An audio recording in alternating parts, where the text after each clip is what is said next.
It's been a productive week in the garden, so it's time for another garden makeover update. As soon as I finished painting the fence, I received a very exciting and, must I add, perfectly timed delivery of evergreen cherry laurel hedging plants. I had bought these during the February sales and got a great deal on them. Let's plant them together. It is much easier to plant a hedge into a prepared trench and to mark the appropriate spacing, which is 65 centimeters in my case, using canes. I simply plop the plant into the trench, center it to the cane, and backfill with soil and some fresh compost. This hedge immediately transformed the look of the garden and will only get better as it grows. I have also discovered a hidden camellia plant behind one of my shrubs and decided to dig it up and move it into my main flower bed.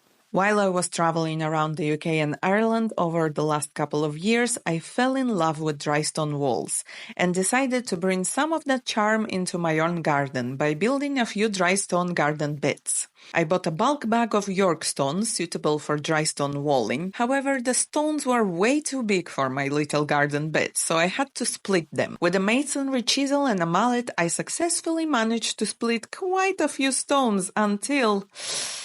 Yeah, that definitely killed my enthusiasm for splitting stones, so I got my husband to help me with that task. And I moved on to building the first bed.